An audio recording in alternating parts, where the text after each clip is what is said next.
નમસ્કાર દર્શક મિત્રો, ધ લોકસત્તા શોમાં આપનું સ્વાગત છે। આખી દુનિયાની નજર આ સમયે ભૂમધ્ય સમુદ્ર પર ટકેલી છે, જ્યાં માનવતા અને રાજનીતિ વચ્ચે એક મોટી ટક્કર થઈ છે। ગાઝાના પીડિતો માટે જીવન રક્ષક મદદ લઈને જઈ રહેલા આંતરરાષ્ટ્રીય કાફલા ગ્લોબલ સુમુદ ફ્લોટિલા પર ઇઝરાયેલી સૈન્યએ કાર્યવાહી કરી છે। ગ્લોબલ સુમુદ ફ્લોટિલા એ એક આંતરરાષ્ટ્રીય નાગરિક સમાજ દ્વારા સંચાલિત દરિયાઈ પહેલ છે, જેનો મુખ્ય હેતુ ગાઝા પટ્ટી પર ઇઝરાયેલના નાકાબંધીને તોડીને ત્યાંના લોકોને માનવતાવાદી સહાય પહોંચાડવાનો છે।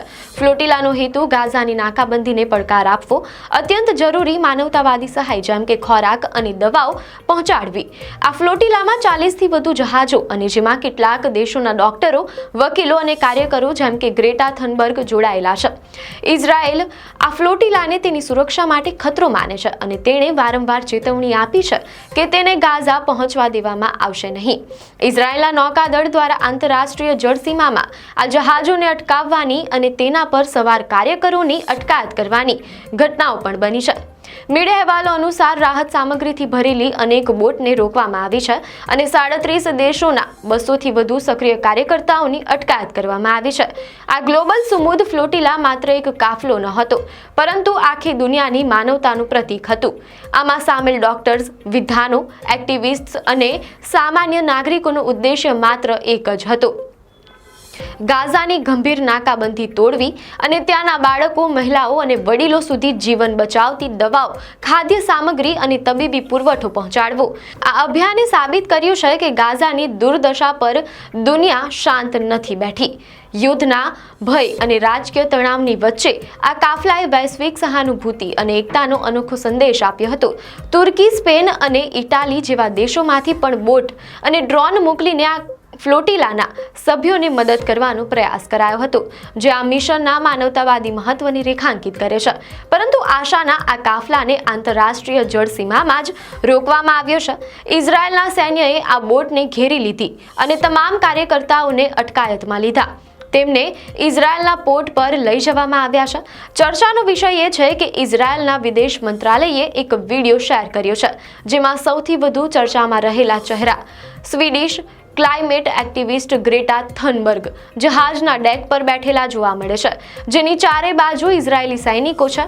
ઇઝરાયેલ આ વિડીયો દ્વારા એવો સંદેશ આપવા માંગે છે કે આ કાર્યવાહી કાયદેસર છે, જ્યારે વિશ્લેષકો માને છે કે આ દબાણ બનાવવાની એક રાજકીય રણનીતિ છે। આ અટકાયત કરાયેલા લોકોમાં પાકિસ્તાનના પૂર્વ સાંસદ મુશ્તાક અહેમદ ખાન પણ સામેલ છે, જે દર્શાવે છે કે આ ફ્લોટિલાનો પ્રભાવ કેટલો વિશાળ હતો। ફ્લોટિલાની કાર્યવાહી ગમે તે હોય, પરંતુ તેના મૂળમાં ગાઝાની એક ગંભીર વાસ્તવિકતા છે, જેને નજરઅંદાજ કરી શકાય નહીં। ઇઝરાયેલે ગાઝામાં દાયકાઓથી નાકાબંધી કરી નાખી છે અને ચાલી રહેલા યુદ્ધે ત્યાં ભારે તબાહી મચાવી છે। મીડિયા અહેવાલો અનુસાર 65,000થી વધુ નિર્દોષ લોકો જીવ ગુમાવી ચૂક્યા છે। ઇઝરાયેલ દ્વારા આડેધડ હુમલા કરવામાં આવી રહ્યા છે, જેના કારણે નિર્દોષ નાગરિકો પણ નિશાન બની રહ્યા છે। યુદ્ધના કારણે ગાઝાનું 70%થી વધુ માળખું નાશ પામ્યું છે। યુએન સંસ્થાઓએ સ્પષ્ટ કર્યું છે કે ગાઝામાં હવે ભૂખમરો વકરી રહ્યો છે, બાળકો કુપોષણથી મરી રહ્યા છે અને લાખો લોકો વિસ્થાપિત થઈને અસુરક્ષિત વિસ્તારોમાં જીવવા મજબૂર છે। ફ્લોટિલાની સહાય આ લોકો માટે જીવન અને મૃત્યુ વચ્ચેનો ભેદ બની શકે તેમ હતી।